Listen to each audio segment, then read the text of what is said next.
Assalamualaikum warahmatullahi taala wabarakatuh. Selamat petang. Boleh dengar suara saya? Waalaikumsalam. Salam, selamat petang. Okey. Kita buka dulu kelas kita dengan surah Al-Fatihah.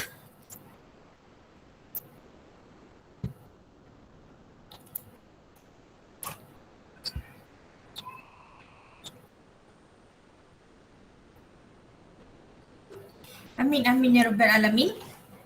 Terima kasih kepada 28 orang yang hadir awal ke kelas saya pada petang ni. So masih ada lagi lebih kurang lah 9 ke 10 orang yang belum lagi join. Ni benda kawan awak dah pun pin message link kan. Masuk pada tahun baru kok ada yang hilang link MGT, link kelas MGT. Okay, so kita telah pun selesai cuti 2 minggu. Cuti tiba-tiba, bencana dan cuti perayaan khas. Alright, so semasa cuti bencana dan perayaan khas, kami di pihak pensyarah menerima arahan penangguhan segala bentuk assessment dan juga penghantaran assignment. Okay, so memandangkan dah berlalu pun, so you are diberi arahan baru, hantar assignment kita di dimension of quality sebelum hari Jumaat. Minggu ni lah ya, hari Jumaat sebelum pukul 5 petang. Hopefully all of you have been completed your assignment that's supposedly to be submitted during week 10. 2 minggu lepas lagi sepatutnya dah hantar. Kan? So diberi masa, so hari ni pun saya bagi lagi 2 hari lah kot, Selasa, Rabu, Khamis, Jumaat, 2 hari lah untuk you complete. For those who are already submitted your assignment dalam folder Google Drive saya, congratulations lah dah berjaya submit awal. Okay, saya nak tunjuk sikit lah ada beberapa student yang dah berjaya hantar. Okay, awal. Ada lebih kurang 30 orang lah. So ada 8 orang ke 9 orang lagi yang belum submit assignment. Please do so before this coming Friday before 5 PM. Hantar lambat, your mark will be deduct. Dah lama sangat dah bagi assignment ni.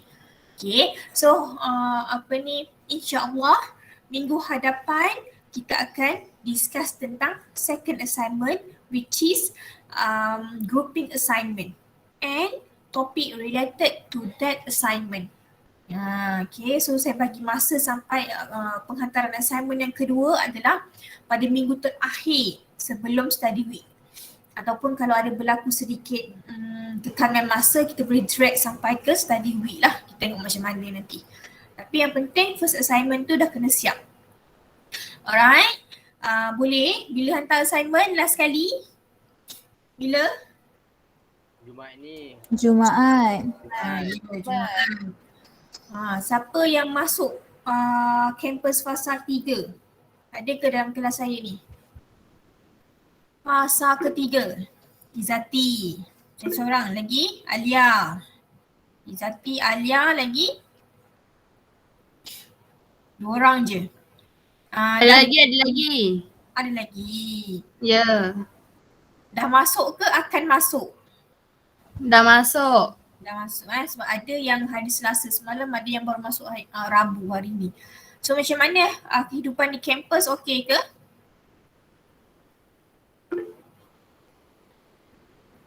Okey Ain.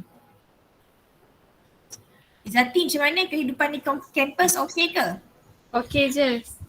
Satu bilik dengan PPT ke dengan diploma? PPT dengan Najwa, Nur Najwa Ishira, kelas ni juga. Kalau macam tu, so mereka yang di fasa 1, fasa 2 kira senior sikit lah. Senior di kampus, senior apa pun nak bertanya lebih lanjut boleh refer lah kat mana wifi ke, nak beli Maggi kat mana ke, boleh tanya dengan diorang. Okay. Alright, so pasal penghantaran assignment sudah. So saya ada lagi satu. Ada 2 orang lah share laptop ni ya. Ada lagi satu pengumuman tentang midterm test. Ada beberapa student yang bertanya. Adilah. Bertanya bila puan nak bagi tahu markah midterm test ni. itu saya memang ada intention nak memberitahu, tapi bila kita adanya bencana tu, so saya menghormatilah what our VC has been stated. Tak boleh ganggu student.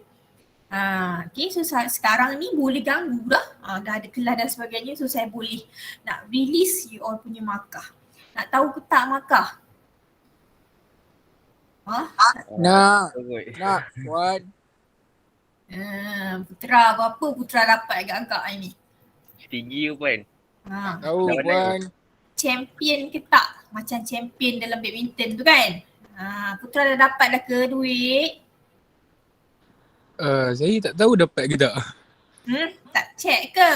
Nanti pergi check. Ada duit kemenangan Johan hari tu lah. Ada sedikit sumbangan daripada SCP. Nanti Baik, terima kasih. Okay. Kecil lah pula ya. Sekejap saya besarkan. Besar sikit lagi. Okay, kejap.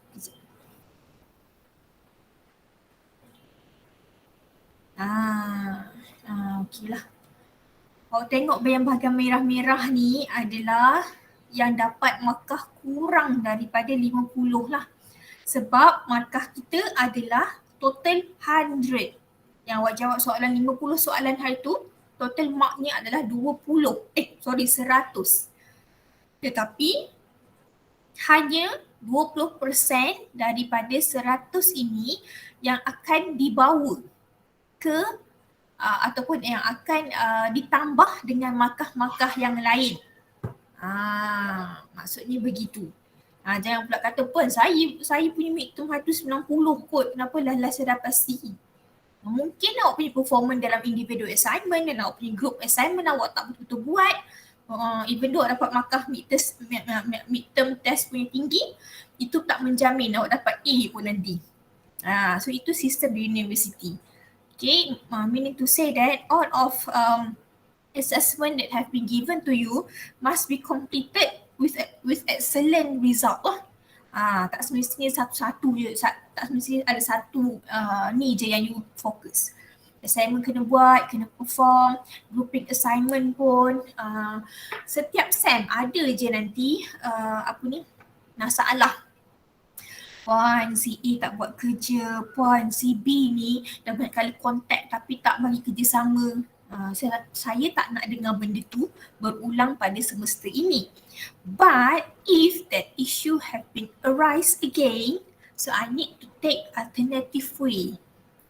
So orang sebegitu kita takkan bagi dia dapat markah yang sama dengan orang lain. Even though you punya group perform markah tinggi tapi you takkan dapat markah yang sama lah. Saya potonglah 5 markah ke, potong 10 markah ke.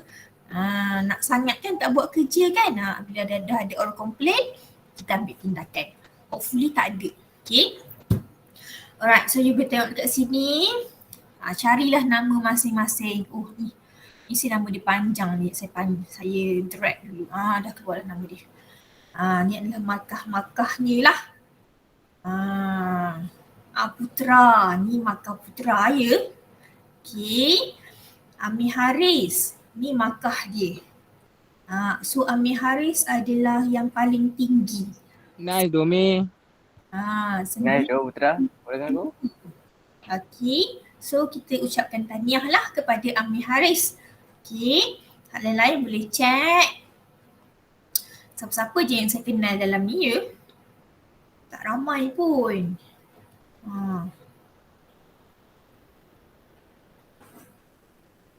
Izzati tadi sebab dia cakap dia masuk fasa 3 tu teringat nama dia. Ni nama Kak Izzati.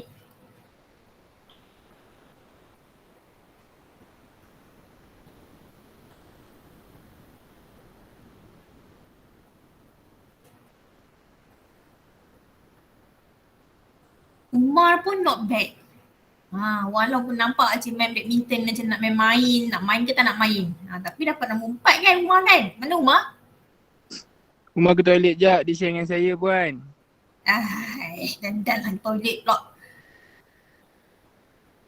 Nanti boleh tahu Umar ni markah dia ni. Putra boleh tahu Umar. Saya dah screenshot dah. Okay.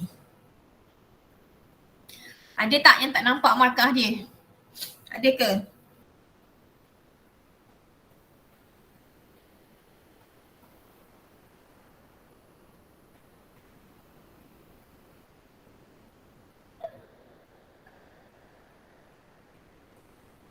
So ada 3 orang lah ya, 3 orang yang kongsi laptop tadi kan. Iman, siapa lagi tadi?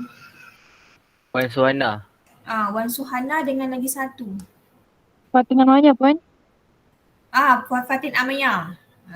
Okay, so 3 orang, 33 tolak 2, 31 tambah 3, 34.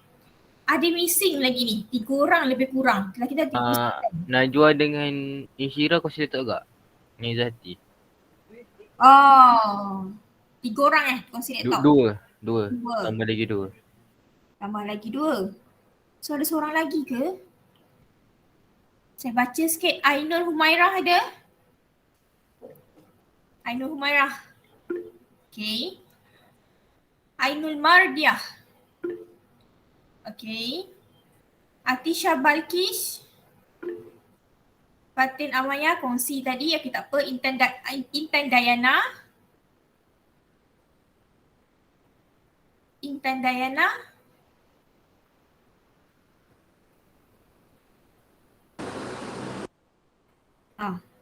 Dia tak.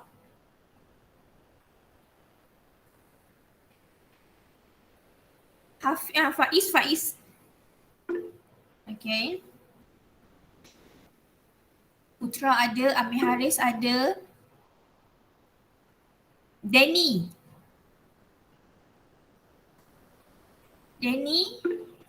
Okay. Izul Naim.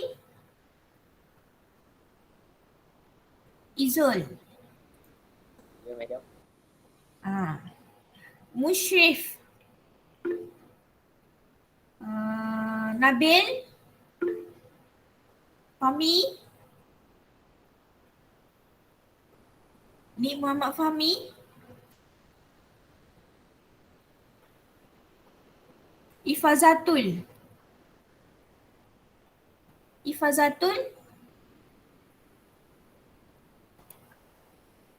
Macam ramai je tak ada. Norashima. Afika. Afrina. Aina. Afifah.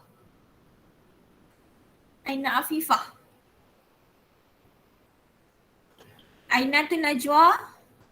Ada madam. Alisa. Okay. Amirah Marsha. Farizuani.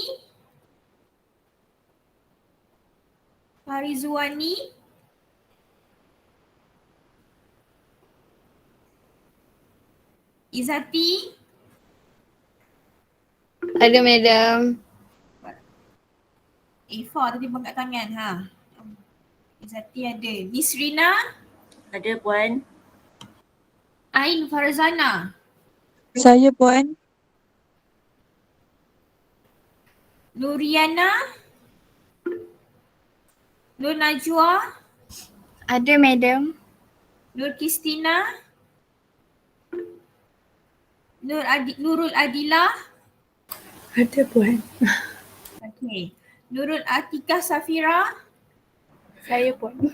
Okay. Nurul Husna. Nurul Munira.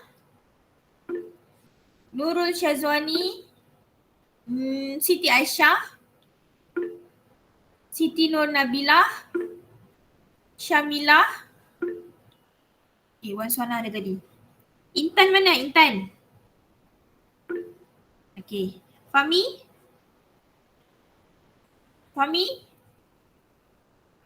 Aina.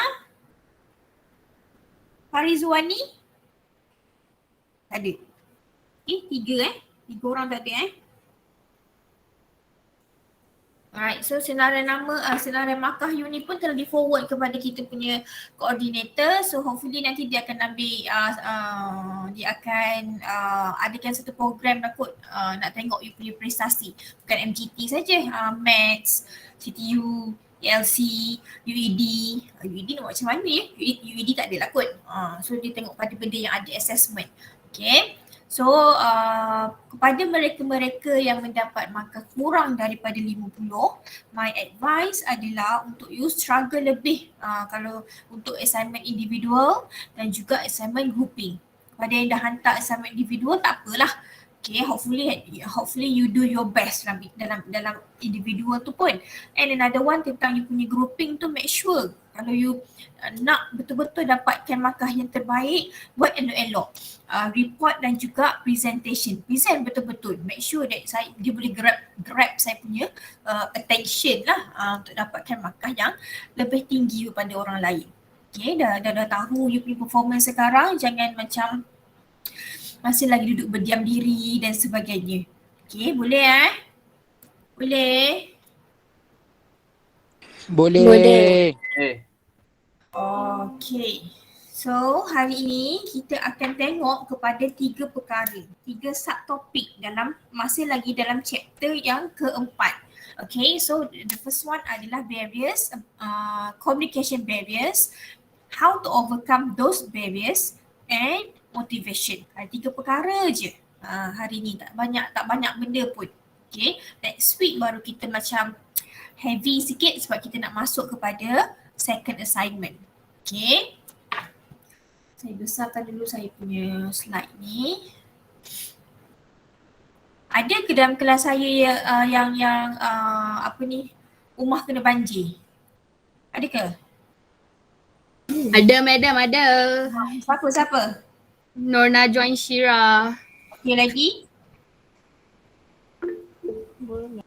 Wani.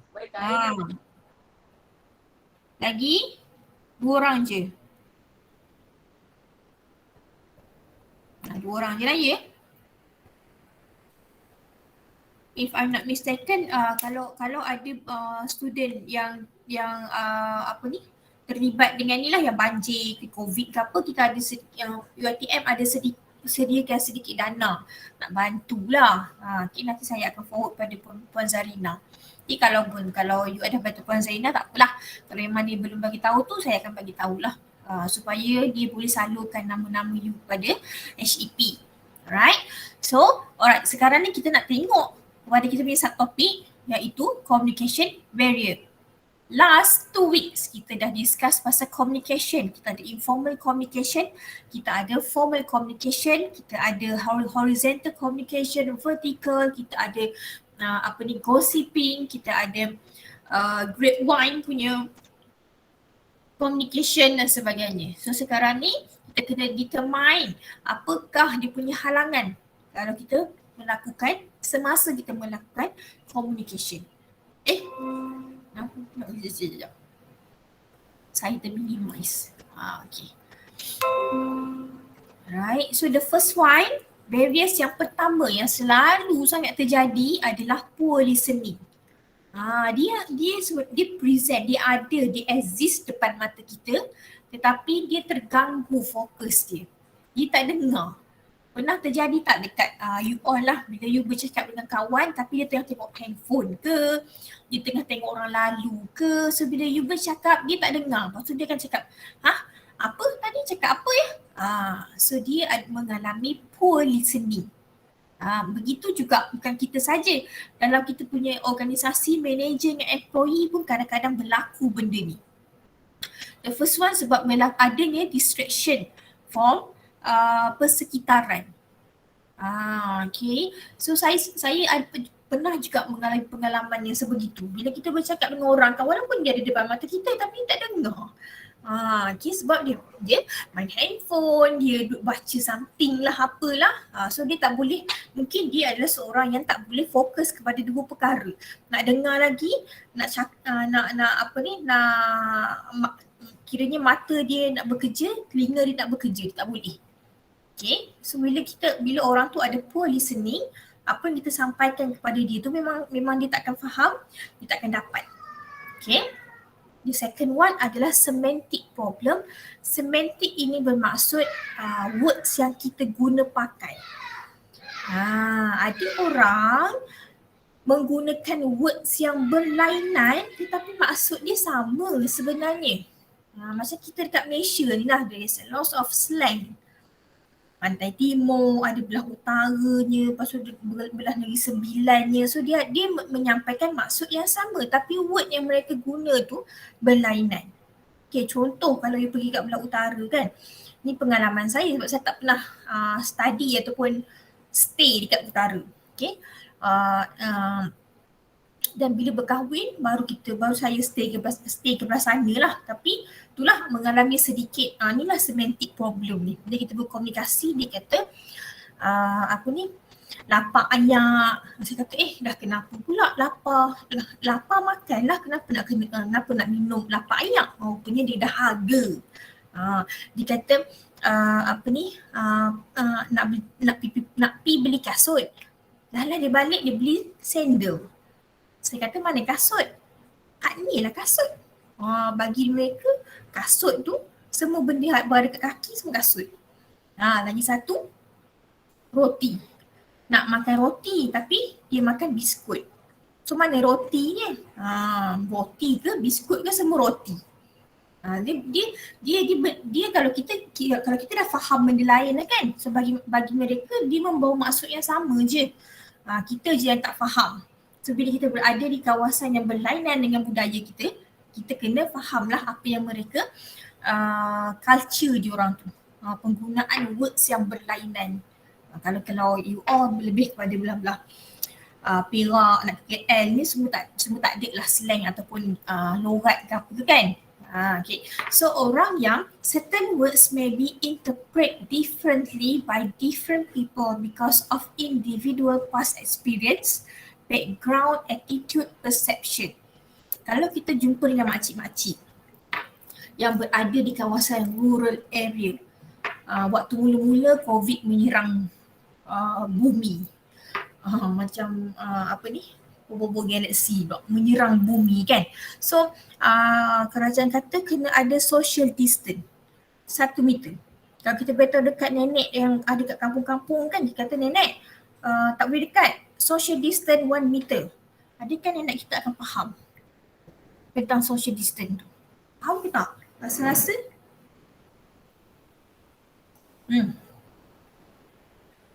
Rasa nenek faham ke tak? Tak. Taklah kan. Tapi ada juga, ada yang faham, tak dinafikan ada yang faham. Ada yang walaupun dia berada di kawasan kampung tapi sebelum ni dia berhijrah ke apa ke, ada yang faham. Tapi secara logiknya mereka tak berapa nak faham. So kita kena kata nenek kena ada jarak. Nenek dengan saya kena jarak 1 meter. Kalau keluar lah. Kalau berada di rumah tak apalah. Okay, so dia ada sedikit fahaman yang berlainan. Okay, kalau nenek tu memang orang putih, of course dia faham. Kalau nenek tu memang ada educational background yang bagus, memanglah dia faham. Cuma dia dah pencen, dia duduk rampung. Tu lain Tapi yang ni normal, yang normally punya. Okay. Seterusnya, behavior seterusnya adalah filtering. Ni pun selalu juga berlaku. Bila si A bagi tahu maklumat pada si B, B nak beritahu dekat C, adakah B ni akan copy 100% apa yang A bagi tahu? Secara logiknya. Dia akan copy 100% ke? Dia dah berkurang ke, bertambah ke? Macam mana? Diam je ni. Kalau si A bagi tahu dekat si B satu maklumat, B bagi tahu dekat C, adakah masa B bagi tahu dekat C tu 100% sama macam yang A bagi tahu tu? Tidak. Tidaklah. Manalah nak ingat. Sebiji-sebiji memang tak ingat lah, melainkan kalau you orang rakam. Barulah boleh. Ni ada tadi info yang A bagi tahu. Dengarlah balik. Yang tu memang 100%, tapi kalau kita menyampaikan, kita mesti ada filtering. Kita tambah baik ataupun pengurangan, hilang sedikit maklumat. Okay, so itu dimasukkan dengan filtering. Number 4, credibility of the sender. Okay, we as a receiver, when the sender convey the information to us, we will judge the sender credibility. Adakah sender ini adalah orang yang dipercayai, orang yang memang itu adalah kepakaran dia. Let's say kalau kita jumpa dengan doktor, kalau ada penyakit ke apa, kalau doktor kata makan ubat ni Maksudnya memang betul lah ubat tu yang kena makan. Tiba-tiba kalau kita pergi jumpa pula dengan kawan, dia engineer. Kita kata, aku sekarang ni dah sakit dah dengan makan ubat ni. Tiba dia kata, kenapa makan ubat ni tak bagus ni ubat ni. So kita nak percaya mana? Mesti kita akan percaya doktor sebab dia ada credibility, dia ada medication punya background. Nak compare dengan engineer tadi tu kan. Kecuali kalau engineer ni mak ayah dia dulu doktor ke, bini dia doktor ke, tapi still knowledge dia terbatas nak banding dengan apa yang doktor bagi tahu. Or another example dalam kita punya kehidupan sekarang, PPT, when our coordinator Puan Zarina spread the information through our WhatsApp, through our Telegram berkenaan dengan fasa 3 ke, bantuan banjir ke, zakat ke apa ke, kita akan take it as a serious because the send the credibility. Puan Zarina, coordinator. Kan takkanlah nak beritahu benda yang tak betul. Melainkan kalau kawan kita tanya kawan, kawan kata kod. Ya, kod. Kena klik kod. So kita kena doubt with the credibility of the sender. Okay. Seterusnya adalah emotionality. Setiap manusia memang dilahirkan dengan ada emosi. Love, anger, hate, jealousy, fear, afraid, spiritual, apa lagi? Aktif dan sebagainya. So ini adalah something yang memang relate dengan manusia. Contoh dia bagi kat sini, a person who is in an angry mood, dia dalam mood yang tengah marah because of the family problem, okay, may still look and sound angry when he is conveying information. Dia ada masalah dengan family dia. Dia pula kelas rap, bukan TPT ni, diploma. Dia pula kelas rap. Lepas tu dia punya lecturer pula kata, hari ni kelas lambat sikit ya, start pukul 3. So dia pun bagi tahulah dekat satu kelas dia, hari ni kelas lambat sikit berjalan. Puan A kata pukul 3. Mesti akan ada orang tanya, kenapa? Manalah aku tahu, kenapa tanya aku? Sebab apa? Dia membawa emosi marah. Bila dia marah, dia menyampaikan maklumat pun dengan nada yang marah, menyebabkan receiver will feel upset. Tiba-tiba nak marah dia kan, dia tanya je. Okay, so because of the emotional, it will cause that effective communication won't be able to happen. Tak terjadi. Okay, so kena make sure bila kita nak sampaikan maklumat ni, kita punya emosi kena stable lah. Okay, yang seterusnya number 6, noise. Noise ini dia related with the all factors yang mengganggu, yang menyebabkan kita confuse, disturb the message from receiving to the receiver. Contoh bunyi-bunyian, pergerakan. Pernah tak kita tengah bercakap dengan kawan kita, dia tengah tengok mata dia dengan fokus, tiba-tiba ada pula lalu kucing terbang belakang kawan kita. So kita dah benda tu dah jadi distraction. Kita dah tertengok pula ke atas, terfikir pula pasal pula kucing ni terbang. Kita pun dah masa tu dah terganggu lah kita punya communication dengan kawan. Okay, so itu contoh kepada noise dalam bentuk bunyi-bunyian, pergerakan dan sebagainya lah. Seterusnya adalah inconsistent verbal and non-verbal communication. Okay, bermaksud ni kat sini apa yang dia cakap tak sama macam pergerakan badan dia. Okay, orang tanya nak pergi ke KLCC, tak tahu jalan. Guna Waze, tiba-tiba internet pula slow. Kanan ke kiri ya? Tanya kawan sebelah. Dia kata kiri. Belok kiri. Tapi tangan dia tunjuk kanan. So dia punya verbal, apa yang dia cakap kiri tu tak sama macam tangan dia bagi instruction. And I also admit that saya salah seorang orang yang macam tu. Dia tak boleh nak berfikir macam tiba-tiba kata kanan, tunjuk kiri. Nak kata kiri, tapi tangan ni pergi tunjuk ke kanan. Okay, so itu pun menyebabkan receiver tadi tu confused lah. Mana satu ni? Kau ni. Okay. Yang ke-8 adalah cross-cultural diversity yang kita namakan dia sebagai ethnocentrism. Okay, kita kena faham dalam dunia ni there is a lot of people with a different budaya, different fahaman, different etnik dan pelbagai kepercayaan. Okay, ada mereka yang berada di luar sana, it's okay untuk dikorbankan seseorang untuk Tuhan dia, Tuhan matahari ke apa ke, ada kan event yang sebegitu, dikorbankan anak dia ke, anak bangsawan ke, yang mana benda tu tak diterima di negara kita. Bagi mereka okey je, tak ada masalah. Kalau dia orang buat kat sana pun tak kena tindakan undang-undang pun. Contoh lain kalau dekat Malaysia ni, kalau kita contohlah nanti bila you dah kahwin, ada anak, kalau anak kita macam mengamuk dekat mall, so kita macam marah anak kita ke kan, kita tampar tangan sikit ke, benda tu is okay dekat Malaysia. Tapi dekat overseas, tak ingat negara mana, benda tu tak boleh kerana dikira sebagai mendera mental and physical kanak-kanak dan boleh dikenakan tindakan undang-undang. Macam yang berlaku dekat ada itulah Malaysia punya citizen yang duduk kat luar negara tu sampai kena naik mahkamah dan sebagainya. Sebab apa? Sebab cross cultural diversity, dia punya rules yang berbeza, fahaman yang berbeza.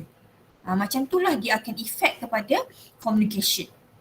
Mungkin ada yang macam menggunakan bad words ataupun menggunakan harsh punya perkataan okey je, tapi ada orang yang macam kasarnya macam orang Melaka kan. Saya dulu study kat Melaka, tapi saya tak terkejut pun penggunaan bahasa-bahasa dia tu kan, sebab saya tahu tu memang budaya dia. So kita pun adapt lah. Kita tak adalah nak kecam ke apa ke kan. Okay, so itu cross cultural diversity. Number 9, trust and credibility, lebih kurang sama macam credibility of sender. Okay, tak kira yang ni, tak kira lah sender ataupun receiver, bila kita conveying information, both kena ada kepercayaan terhadap diri masing-masing. Kalau kita rasa dia ni dulu pernah menipu, so bila dia bagi tahu sesuatu, adakah senang untuk kita terima 100%? Which is not lah kan, kita akan ragu-ragu betul ke dia dulu dalam menipu, dulu dalam mencuri. Okay. Number 10, information overload. For example, bila you bekerja, you jadi manager, you kena lead for 2 event in 1 month. 2. Okay. So bila ada orang bertanya event A berapa orang participant, you dah confused. A kan B yang 100 sebab you dah terlampau banyak information. Macam juga you as a student. Dah hafal dah MGT, dah hafal dah yang UED, CTU, macam ada topik motivation lah contohnya. Dah hafal dah, bila exam dah terkeliru. Sebab banyak sangat dah benda yang ada dalam dia punya otak ni. Okay. Yang seterusnya, which is the last one ke? Language characteristic. Okay, penggunaan perkataan. Okay, individual often use different meaning or interpretation of the same words and do not realize it. Ni pun lebih kurang sama macam semantik penggunaan word ataupun language yang kita guna pakai.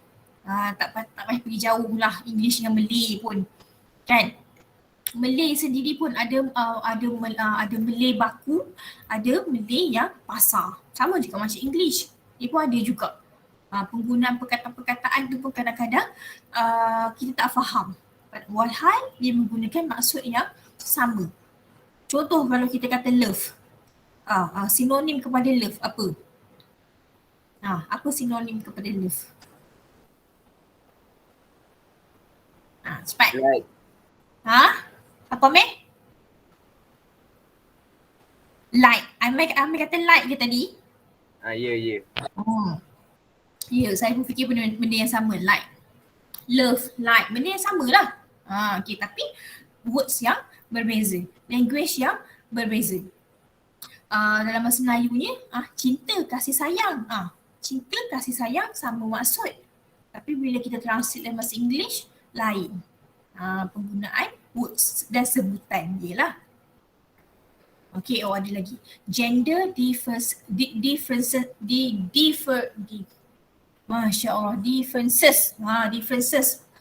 Gender differences yang bermaksud lelaki dan perempuan. Kat dunia ni ada dua sahaja gender, lelaki dan perempuan. Yang lain tak diiktiraf dalam Islam. Okay. So memang sejak dilahirkan lelaki dan perempuan memang berbeza. Berbeza dari segi karakteristik, mindset, perangai, cara lontarkan opinion, cara bercakap, cara berjalan pun berbeza. Samalah juga bila kita berkomunikasi. Perempuan kata, saya tak lapar lagi.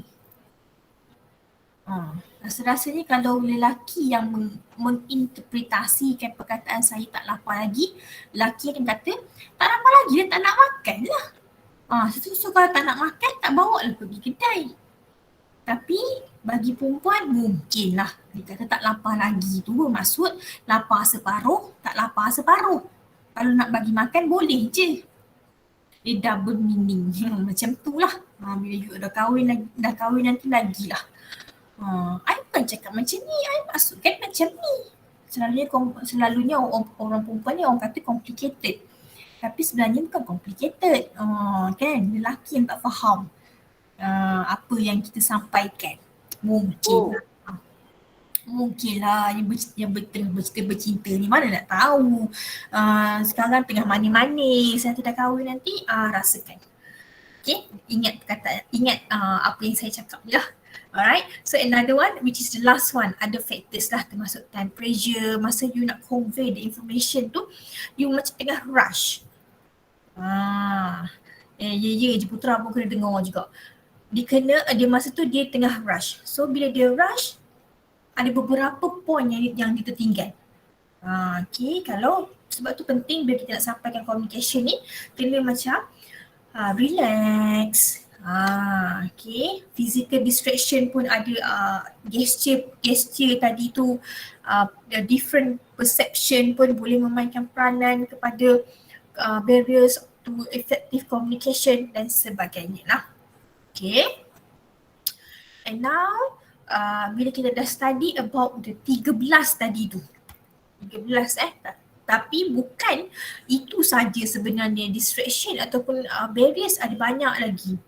Okay, tapi tak disertakan dalam slide saja. Okay, when we know about the barriers and now we need to overcome the barriers. Dia kata kat sini macam mana nak overcome. Dia kata menggunakan language yang suitable language, kena jadi good listening, knowing the receiver, menggunakan feedback dan sebagainya. Okay, the first one, benda yang paling penting kena obtain feedback. Sebab tu bila dalam kelas pensyarah selalu tanya, faham ke? Do you understand? Do you have any question? How about chapter 1? Have you ever heard about this word? Dia sentiasa bertanya. Sebab bila kami sebagai pensyarah menyampaikan lecture, kami nak tahu lecture yang kami sampaikan ni you all faham ke tidak? Bila ada certain part yang you tak faham tu, bila you bertanya, mungkin pada waktu itu you punya sistem tak pernah bagus, you punya rangkaian internet tak apa nak bagus, terganggu, suara medium tersekat dari medium, so saya tak faham. Macam tu, so saya repeat. Okay, tu adalah obtain feedback. Right, so the second one adalah penggunaan simple language. Okay, different level of education pun memang menggunakan language yang berbeza. Bukan language yang berbeza, maksudnya mungkin kalau kita bercakap dengan profesor ni banyak teori lah, okay, banyak fahaman. Tapi kalau kita bercakap dengan kawan-kawan, kita gunakan language yang berbeza. Sama juga macam kalau kita berkomunikasi secara WhatsApp dan sebagainya. Kalau boleh pendek lah lagi. Tidak jadi X. Apa lagi? Kenapa jadi NPE? Kenapa? Kalau makan lah. Macam-macam lah word-word yang pelik-pelik keluar. Tapi sebenarnya dia nak singkatkan penggunaan word tu, tapi bila baca ada orang faham benda lain. Ada orang faham MKN tu makan, ada orang MKN tu makin, ada orang KN kan, ada orang KN tu kena. Ni kawan saya seorang tu. Dia lah orang yang menggunakan KN tu. KN itu adalah kena. Saya kata, saya baca apa yang dia cakap ni tak faham. Baca 2-3 kali baru faham. Oh, KN ni kena. Ada orang yang menggunakan EA. Banyak. Terlalu banyak. You all mesti dah pernah mengalami lah benda ni. Kan, penggunaan language. Simple word. Okay. Yang seterusnya, recognize emotion. Bila you dah bekerja, jadi leader, bila you punya workers datang dalam keadaan yang rushing, rambut serabai, baju kotor.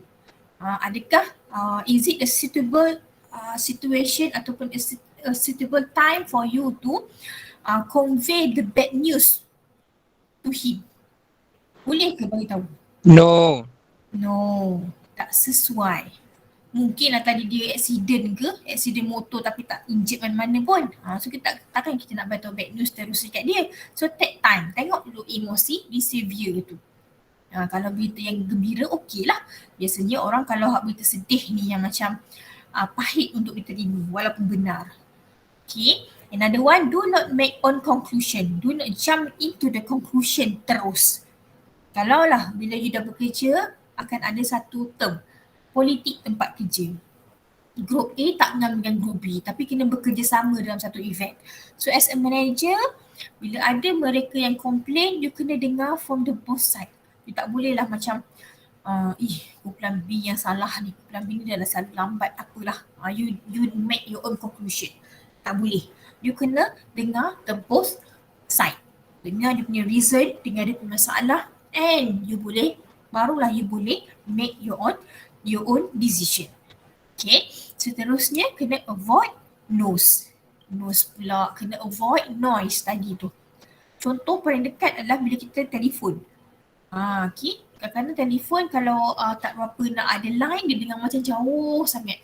Kadang-kadang dengar bising. Telefon mak dengar macam bunyi angin.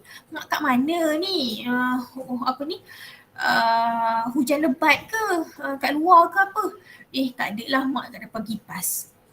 So benda tu mengganggu lah. Mak tutup sekejap kipas tu nak cerita bola Pariza MGT ni.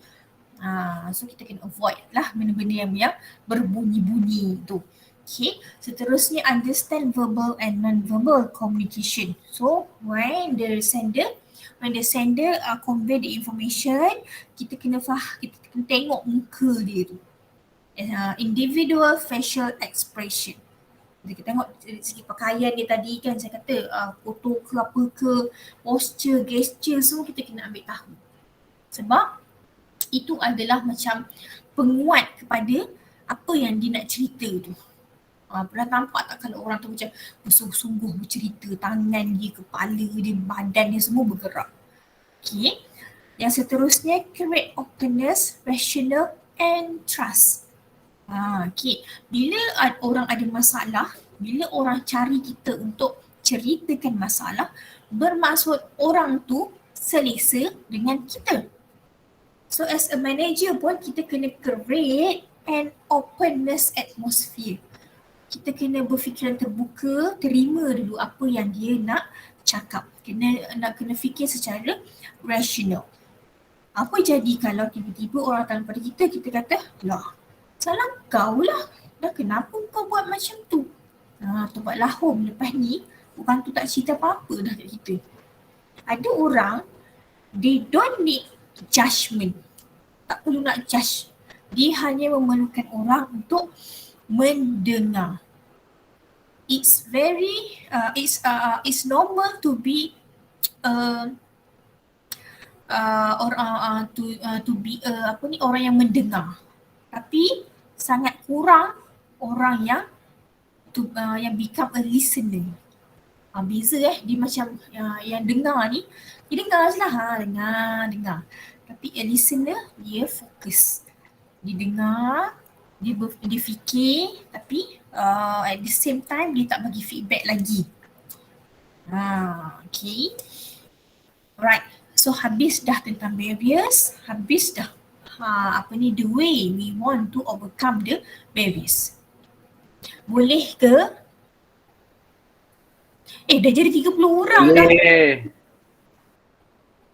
Betul lah. Betul. Okay. Yang ada kongsi laptop tadi kan. Alright.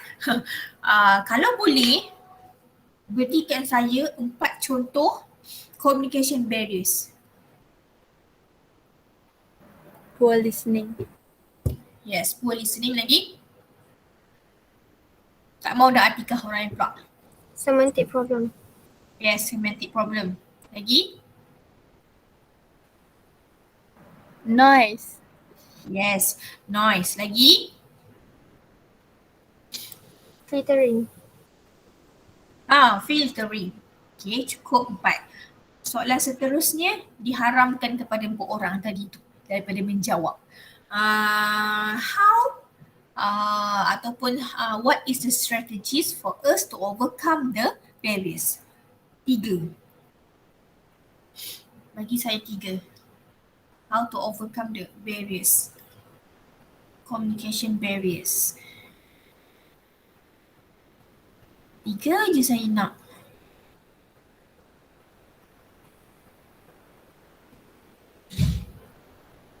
Tak ada yang boleh jawab ke? Feedback. Okay. Lagi 2.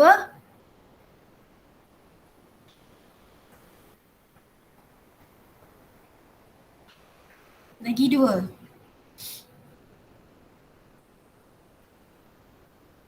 Cepat. Kisina dah jawab dah, obtain feedback. Lagi 2. Simple language. Yes, Amir. Using a simple language. Good listening. Boleh pula jawab. Betul lah tu. Okay. Dan ada pelbagai lagi lah. Avoid noise. Faham emotion sender dan sebagainya. Right? Kita ada lagi satu saja subtopik, iaitu motivation. Okay, dalam kita punya organisasi, kita kena faham motivation ini adalah satu benda yang sangat penting, terutama kepada manager yang ada beberapa employee yang berkhidmat di bawah dia lah. So, apa yang dimaksudkan dengan baik? Saya terni ke? Ya, puan tak share screen. Okay, kejap. Okay, so apa yang dimaksudkan dengan motivation? Ini adalah something that forcing yourself. It become a driver to your spirit. Ini macam something yang akan menolak you daripada tak buat jadi nak buat. Okay, it's also related with the psychological processes. Bila kita kata pasal motivation ni mesti kait dengan psychological. Memang betul lah. Okay. And motivation ini juga dia boleh menjadi sesuatu yang influencing people behavior. Okay, saya suka beritahu kat student saya. Waktu saya kecil dulu, tu saya dah pernah cerita dah. Bukan dalam kelas ke, dalam berjumpa aktiviti ke, tapi nak cerita juga lain sekali. Sebab I think that, I thought that my mom is a biggest motivation in my life. Okay, tapi dia buat secara halus je. Nampak macam, alah benda je mak saya buat. Tapi saya rasa itulah pemangkin semangat pada saya. Bila saya in a primary school, mak saya suka bawa kita orang pergi kedai buku. So satu hari tu ada pameran dekat Stadium Terengganu, waktu tu pameran buku lah. Semua jual buku-buku je. So mak saya beli satu poster. Lepas tu dia tampal dekat depan meja study kami, poster kartun je Donald Duck. Tapi Donald Duck tu dekat atas tu ada satu word, try until you success. Sampai sekarang umur dah 30 lebih ni saya ingat lagi word tu, saya ingat lagi gambar tu. Background colour biru. When I'm doing my exercise ataupun saya buat homework, tak faham, oh susahnya math ni, susahnya sains ni, nak cari manipulasi lah, bergerak balas lah, malarkan lah kan. So bila saya buat exercise, tak dapat jawapan. Bila saya angkat kepala, saya nampak word yang ada kat depan mata saya tu. Try until you success. So meaning to say that the word are talking to me, that encourage me untuk try lagi.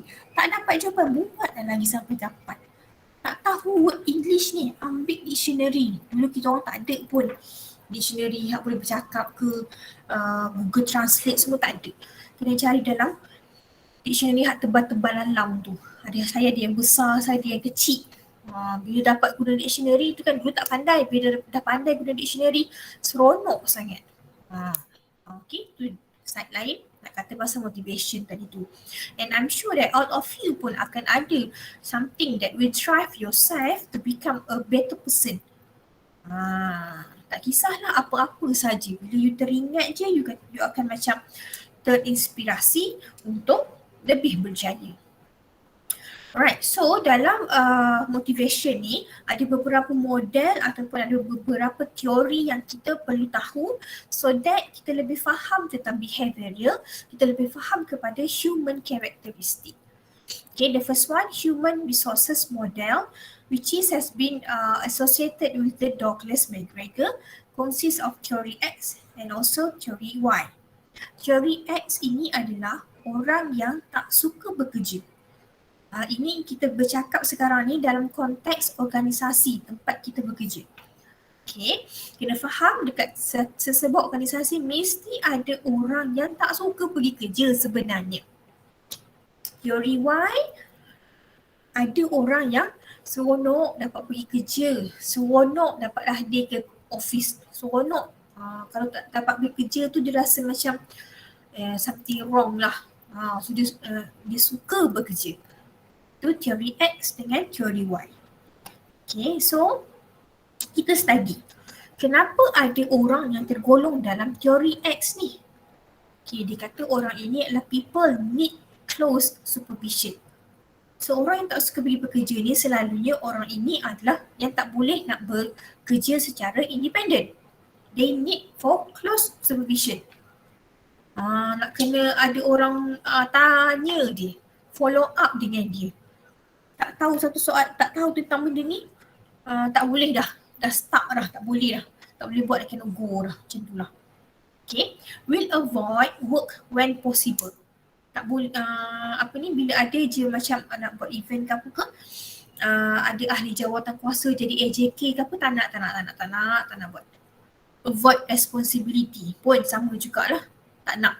Bagi hak senang-senang dah lah, bagilah orang muda pula, macam tu lah.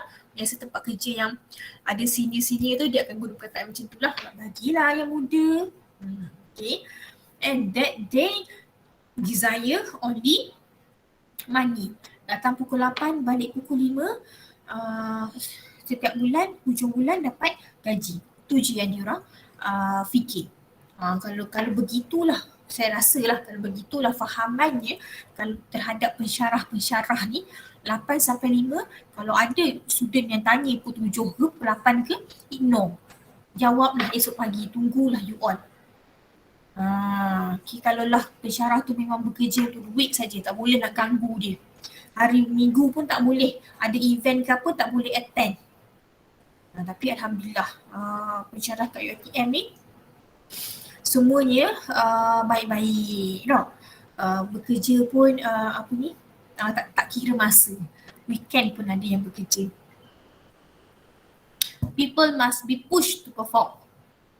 Nak kena ada orang bagi arahan baru jalan. Orang tak bagi arahan, tang situ je duduk. Ni adalah teori X pada orang yang tak suka pergi bekerja.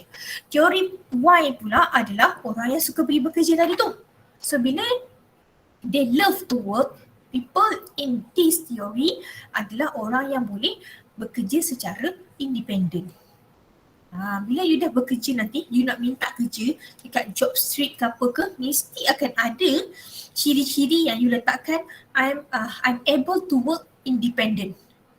Sebab kebanyakan industri yang dekat luar sana, private, termasuklah government juga, dia mencari orang yang boleh bekerja sendiri, less supervision. Okay. People seek responsibility, dia tahu tanggungjawab dia. Motivate by self fulfillment, dia boleh memotivasikan diri sendiri. People naturally want to work, memang suka bekerja. So kita nak cari orang yang macam ni lah. Kita nak tukarkan pada teori X kepada teori Y. Sebab tu as a manager, we need to know the existence of people dalam teori X dan juga teori Y. So what are action to be done? Kita as a manager kena buat apa untuk menangani orang yang berada di teori X? Okay, seterusnya adalah dua lagi teori, iaitu Herzberg two-factor model dan juga Maslow hierarchy of needs. Okay, so dalam Herzberg two-factor theory ini, okay, dia ada orang yang job dissatisfaction, yang belah kiri saya tu, job dissatisfaction yang bermaksud dia sentiasa tak puas hati dengan pekerjaan dia. Yang belah kanan ni, warna pink, dia adalah orang yang berpuas hati dengan pekerjaan dia. Okay, so you tengok yang dekat bahagian kuning tu, improving the motivator factor increase job satisfaction. Dia berkait dengan yang bahagian pink. Bila dia adalah seorang yang job satisfaction semakin meningkat, kalau bila kita bagi dia motivator factor, dia akan meningkatkan lagi job satisfaction. Yang bahagian kiri, improving the hygiene factor decrease job satisfaction. Dia adalah orang yang tak suka bekerja ni, tak berpuas hati dengan pekerjaan dia. So untuk mengurangkan job dissatisfaction, kita kena tingkatkan hygiene factors. Hygiene factors ini termasuklah yang bawah dia tu. Working condition, kena eliminate all the toxic people, all the toxic environment. Bila kita berada dalam sesuatu organisasi, bila kita nak launch produk ke, kita nak buat something new, kita nak buat changes, akan ada bunyi-bunyian yang kata tak boleh ni, tak mungkin terjadi ni. Nak buatkan ni bersukan, PPT, mana ada duit, siapa je nak buat, siapa je nak hadir. Dia ada negatif punya thought. Okay. So kita kena eliminate benda-benda macam ni. Kita kena ada co-workers relation yang bagus. Tak boleh lah. Takkan ada pekerja yang datang ke office, lepas tu tak bercakap dengan orang. Tak pernah lagi saya jumpa orang macam tu. So dia akan ada je hubungan dengan orang tepi, orang belakang lah, apalah, nak bergosip orang belakang lah, apalah. Okay.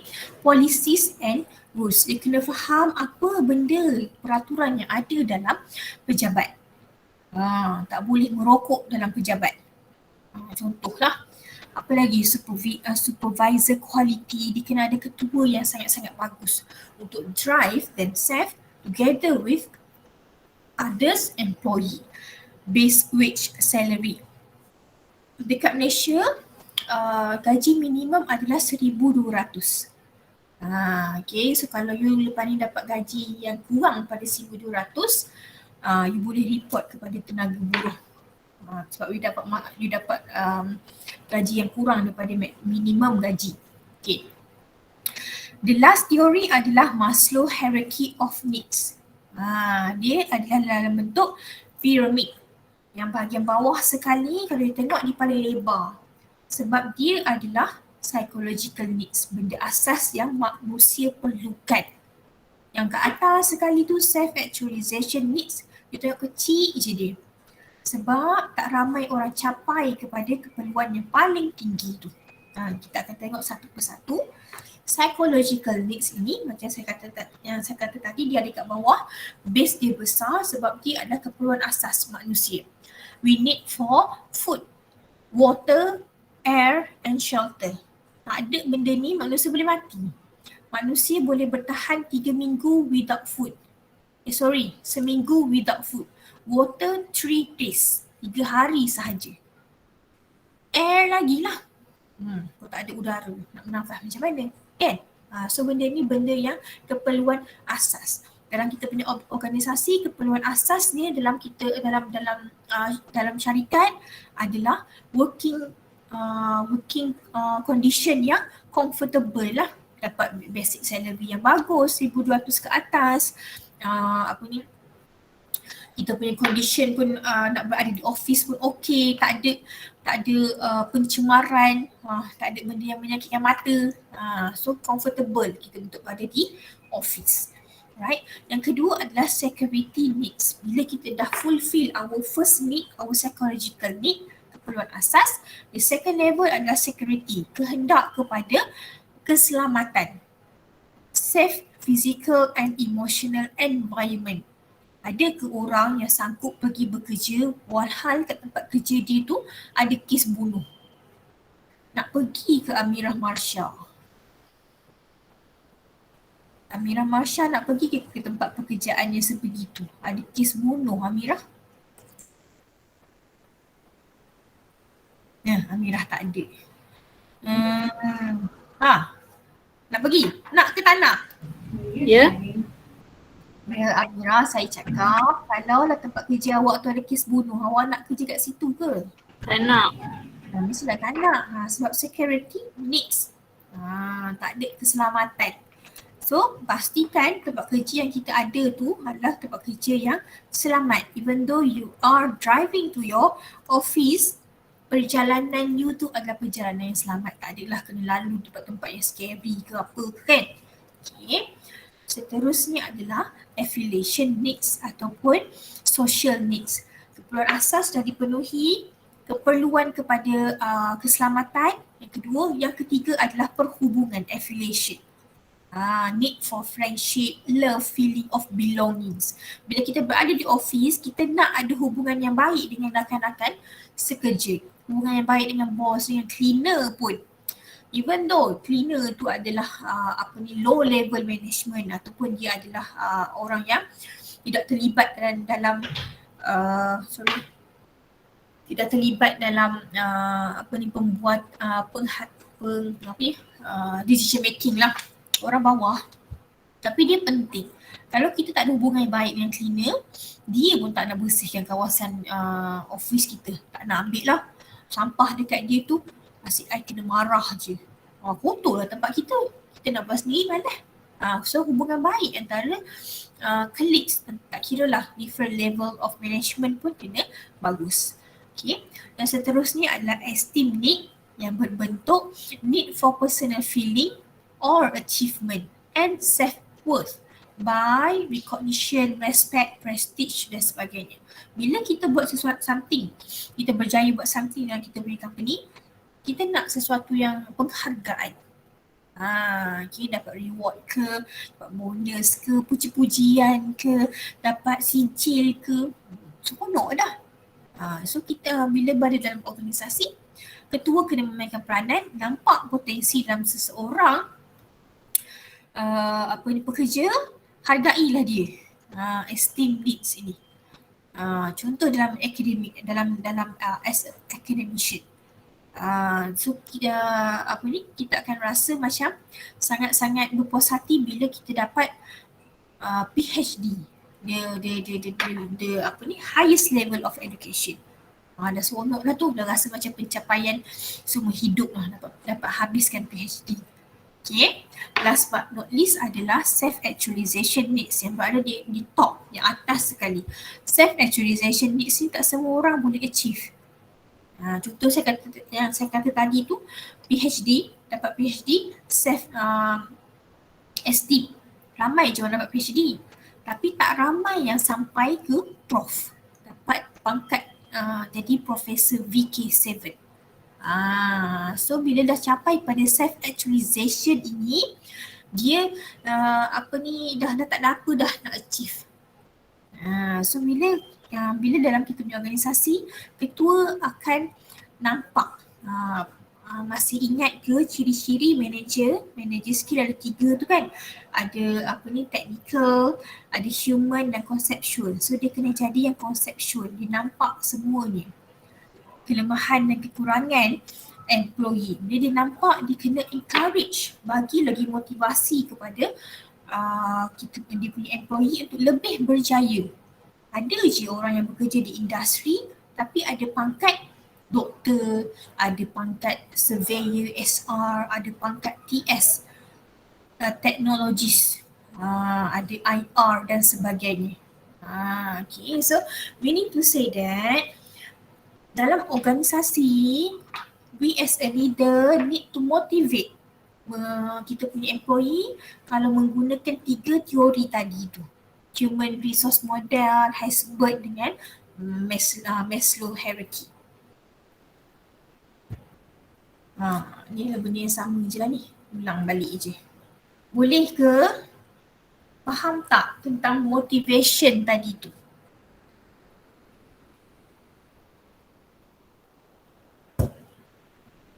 Tidur ke? Tidak. Baik, tak tidur. Faham So hari ni saya telah pun sampaikan 3 perkara sebenarnya. The first one tentang penghantaran assignment hari Jumaat before 5 PM. Please submit your individual assignment which is dimension of quality. The second one is about your midterm test result. The third one is our subtopic. 3 tadi subtopik tu. Tu saja pada minggu ini. Anything you want to ask, anything you want to share, please do now. Ada tak? Ada tak? Nak tanya selain pada MGT pun boleh juga. Madam, yang ni kena buat nota ke? Tak perlu sebab saya buat nota hari tu sebab yang tu yang masuk dalam test. Lepas ni dah tak ada test dah. Chapter keempat, chapter kelima tak ada test. Kalau macam senior you dulu ada test, ada final test tapi ni dah tak ada dah.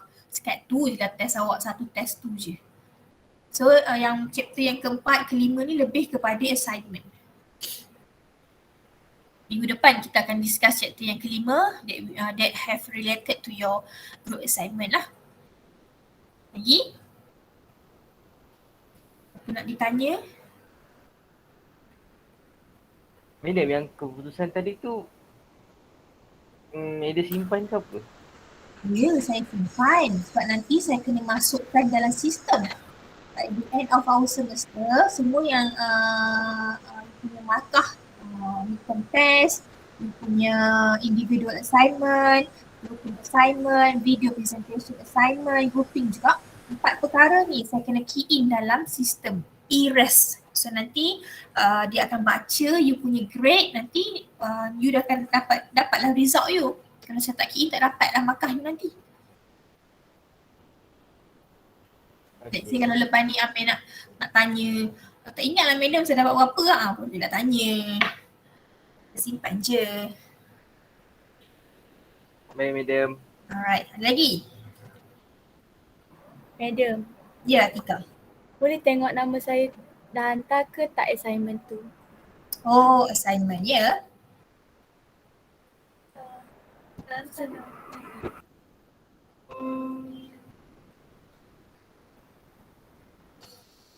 Saya baca nama yang dah hantar.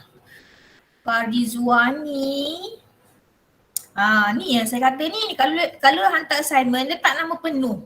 Kalau dia tak nama penuh ni, saya kena buka. Ada Nurul Atika Safira, Wan Syazril Iman, Ainul Mardiya, Fatin Amaya, Nora Shima, Muhammad Amir Haris, Izul, Afika, Wan Suhana, Siti Aisyah, Atisha, Nurul Adilah, Muhammad Mushrif, Nabil Akram, Ifazatul, Afrina. Dua pula ke Afrina hantar ni, Afrina Azmi ni. Ainatul Najwa, Alia Alisa, Izati, Nisrina, Nur Ain Farzana, Nur Najwa Insyirah, Nur Kristina Safia, Husna, Munira, Syazwani, Nabilah, Syamilah, Atikah. Yang tu yang ada dalam folder saya. Ada ke yang dah hantar tapi tak ada nama kat sini? Ada ke? Putra tak hantar lagi. Danny tak hantar lagi. Hantar ya sebelum hari Jumaat. Anything else? Madam, macam mana Madam kira yang markah tadi? Markah yang mana? Yang Madam tunjuk. Midterm test ke Adilah? Midterm test kan yang kita yang you all jawab dalam Google Form. Ada 50 soalan. Setiap soalan 2 markah. Kita combine dapatlah 100 markah. So soalan yang berbentuk pilihan ni, true and false, MCQ. Kalau salah, salah lah. Kalau betul, betul. Dia berbeza kalau dengan soalan structure ataupun essay. Kalau essay ni kita macam baca tu lebih kurang je maksud dia ni, bolehlah terima. Tapi kalau soalan true and false, ABCD, kalau dia jawab salah, salah lah. Okay. Adilah okey ke NGT? Okey, cuma kena lebih banyak ulang bagi faham. Ulang bagi faham ya. Ya betul tu. Kena banyak confused. Sebab dalam MGT ni dia ada banyak terms. Maksud seakan-akan betul tapi sebenarnya salah. Dia banyak soalan yang macam tu saya rasa. Rasa macam maksud management betul dah ni tapi sebenarnya ni maksud leading. So kena apa yang ada dalam kita punya nota tu, yang tu yang you kena ambil perhatian lebih lah sebenarnya. Lagi, tak apa Adilah. Adilah ada lagi 2 lagi grouping assignment tu kan, yang video dengan report. Buat betul-betul. Cari kumpulan-kumpulan, ahli kumpulan yang betul-betul nak dapatkan markah yang tinggi. Jangan risau Adilah, ni 20% je ni. Ada lagi 80% untuk dapatkan total mark. Okay. So ada lagi masa 1 jam lebih ni, 1 jam setengah ni, you discuss lah dengan you punya group, dengan ahli kelas lah, nak bentukkan kumpulan 4 ke 5 orang. Cepat-cepat cop ahli kumpulan yang betul-betul you rasa boleh commit. Janganlah kena lelong lah, apalah, tak kenal pun sebenarnya masuk grup dia. Tak naklah ada benda-benda yang macam tu, tak syok lah. Biasanya kalau kita buat grup ni kan, kita suka grup dengan orang yang kita dah tak adalah lama kenal. You all tu lama sangat pun kenal, orang yang dah selesa macam tu lah. Mungkin sebelum ni dah ada dah grup UED, grup Maths dan sebagainya. Ada lagi? Kalau tak ada, saya tutup kelas saya dengan tasbih kifarah dan juga surah Wal-As.